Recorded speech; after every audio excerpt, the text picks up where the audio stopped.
This is 5 resources and strategies of how to incorporate technology into the Alberta biology curriculum.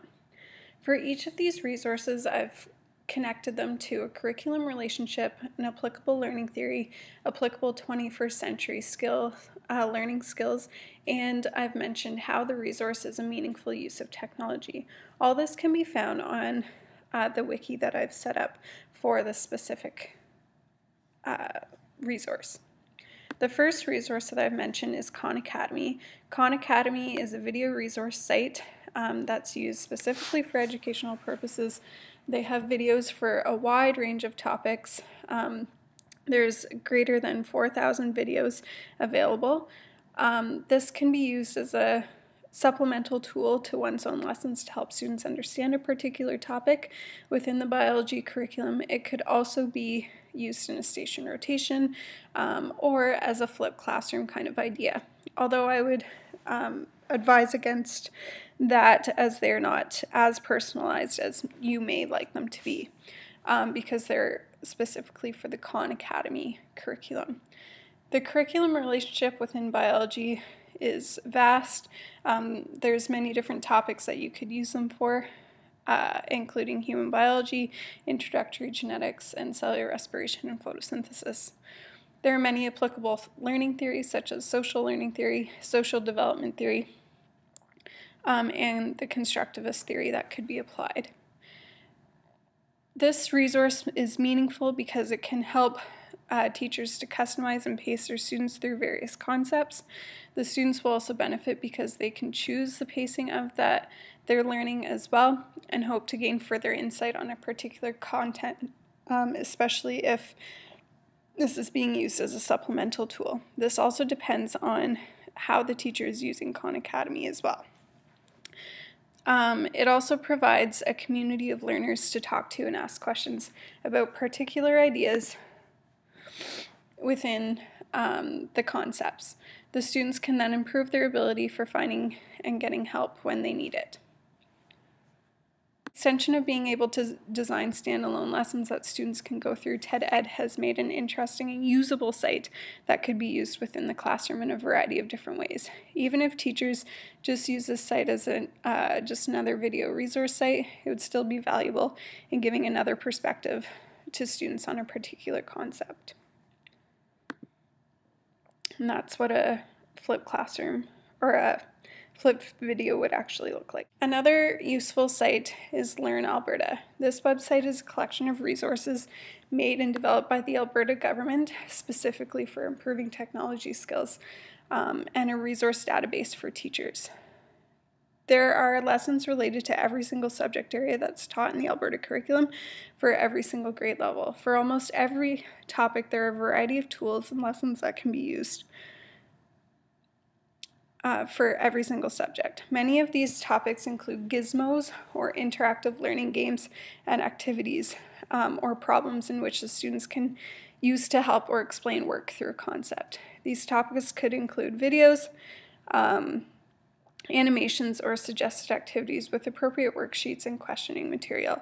There are also instructive lesson plans that go directly with the gizmos, videos, and can be used in entirety by the teacher for a lesson or as a supplemental activity. This can be, again, related directly to the curriculum because it is developed by a government. It is developed by the Government of Alberta. The curriculum objectives that are used for this resource are vast. The site offers an extensive search engine that categorizes topics based on grade level and subject area. You can also do it based exactly on the program of studies. For example, for Biology 20, the teacher would click on the link and the program of studies, and it would go directly to the different type of resource that is available. This is very, very valuable to teachers because it can help engage the students who enjoy playing with material in order to understand a concept, and they may gain greater understanding through these activities rather than through a direct instructional method. There are various learning theories that can be applied, such as multimedia learning and the ARCS model of motivational design. The next resource is SpongeLab. SpongeLab is a global online science community that's created by other teachers, scientists, and others focusing on sharing resources. This is primarily done through game-based learning. Their site is mainly exploratory and is sharing valuable resources from around the internet, such as many interactive media games and simulations. This site also offers a place to share lessons and gain lesson ideas as well. There's the ability to share content such as graphics, animations, videos, and much more. Students can be added to the community and can have access to the content that the teacher has bookmarked, and whole lessons can be deployed for students to work through independently. Again, there's a wide variety of curriculum links for this, specifically for Biology 20 and 30. Most resources are relating to the human systems, photosynthesis, cell biology, DNA replication, etc. For both of these fields, there are many interactive simulations and games. There are a number of different learning theories that are combined into one with game-based learning. Games and simulations help to build engagement and motivation and continue the learning as well. This is a valuable site or resource because there's interactive material that's not available through any other site. It's also very much applicable to the curriculum and could be used in many different ways. More resources are always accessible to teachers and can most likely help students to develop a broader understanding and idea and hopefully create a longer lasting impression. The next resource is, or strategy, is the Jigsaw research strategy. This is a strategy that I frequently use to have students do guided research for meaningful information regarding a subject or variety of subjects without directly teaching it. Students are placed into groups of about 3 to 5 students. They are then assigned, or they pick a research topic based off of a list. The research topic is usually found based on a chart or through a series of questions given to them by the teacher.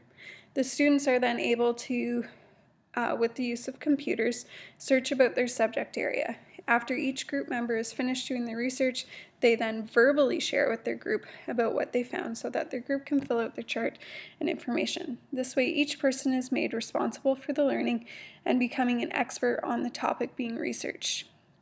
The group members may ask them questions about what they found so that they can have a better understanding as well. Another way to do this strategy is to have group members by each group in the class working and researching the same topic, and then they will determine how all of them will put the information together and have them break off into different groups again to share the information that they found, creating a student being the expert on their particular topic. Regardless of the method used, the students would then have to work as a group to complete the problem-solving task afterwards based on the information that they collected.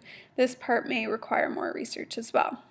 Again, this could be related to many different concepts in biology. I use this for a lot of different things, such as disorder research based on a particular human system, contraceptive methods, a variety of different topics. This is valuable because it uses a lot of different group work activity.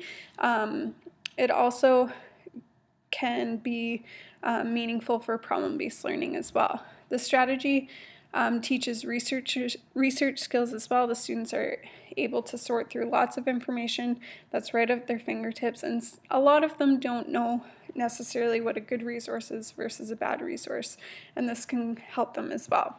They also need to determine whether the information that they are looking at is true or not, as there's lots of faulty information out there.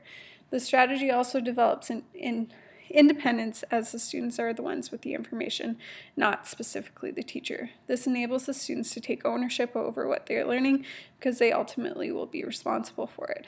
There's also choice involved and freedom, which gives the students the ability to think creatively and reason without influence and help other than their own resources at hand, which is themselves and what they've learned off of the internet. Students are also actively engaged in the task because they're working with a group and they are working hard to complete it and create a meaningful product at the end or a meaningful solution to a problem. And those are 5 resources and strategies on how to incorporate technology into the Alberta biology curriculum. Thank you.